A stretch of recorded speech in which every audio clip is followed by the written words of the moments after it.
some alternatives to cement. There's fly ash. This is like the fine particles filtered out of the combustion gases of coal burning electricity plants. So you can use the fly ash that's been filtered out from coal burning electricity plants, and the U.S. produces roughly 7 million tons of fly ash every year, and if the U.S. produces 300 million tons of cement, this could put a pretty big dent in our consumption. And most of it's stored or disposed in landfills. A company called Ceratec is using 95% fly ash and 5% liquid ingredients to create cement. And what's kind of neat about this is it requires no heating.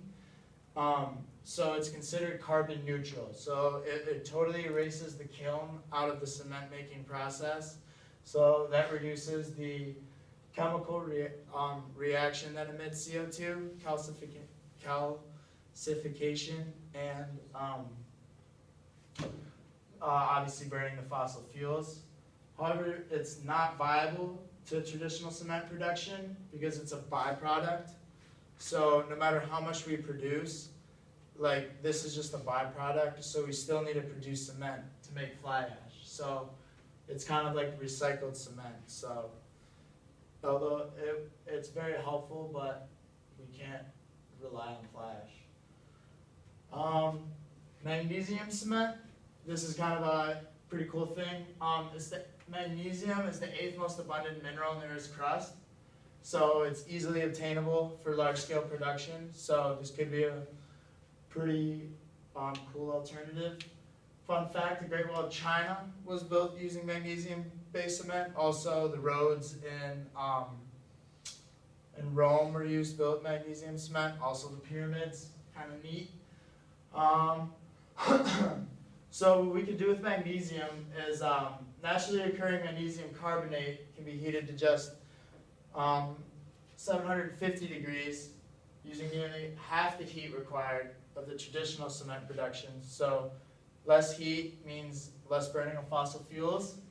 And it sets and hardens by taking carbon dioxide out of the out of the atmosphere and hardening the wet cement mixture.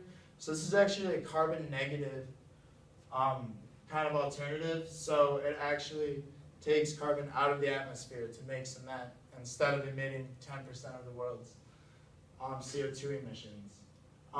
Magnesium cement is not considered hazardous to health. The only problem is it costs 2 to 3 times more than Portland cement. So for large scale production, it could be kind of hard and pretty costly. And this is still under research and development, not for large scale production.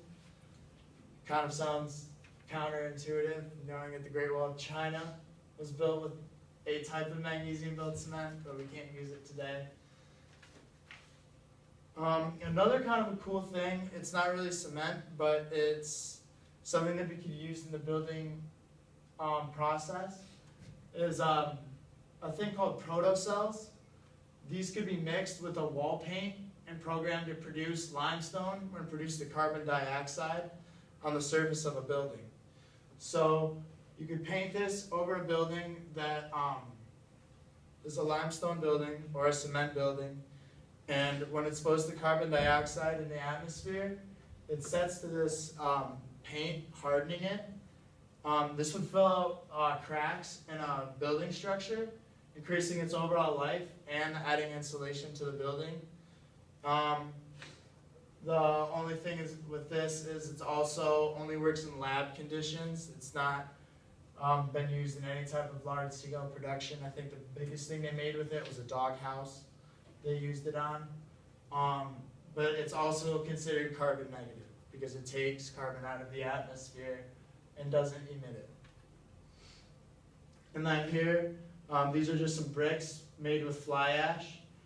And this is kind of just a concept building for a building that used protocells.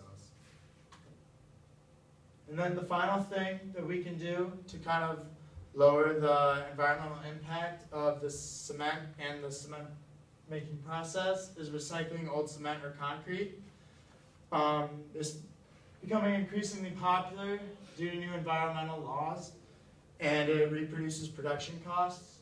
So when an old building is no longer in use, obviously there's a lot of cement in there, a lot of concrete that can be recycled.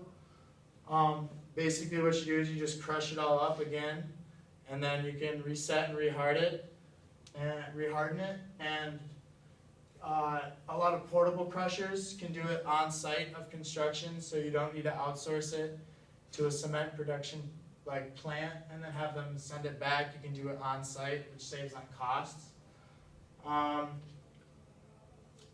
Smaller pieces of concrete are used as gravel for new construction projects, such as roads and highways. It's kind of interesting. The U.S. actually recycles 90% of the asphalt on roads for making new roads. So the U.S. is actually pretty good when it comes to recycling cement used for roads, for new roads. Well-graded and aesthetically pleasing cement can be used as landscaping, and you can make steps and just kind of maybe a cement wall for your garden.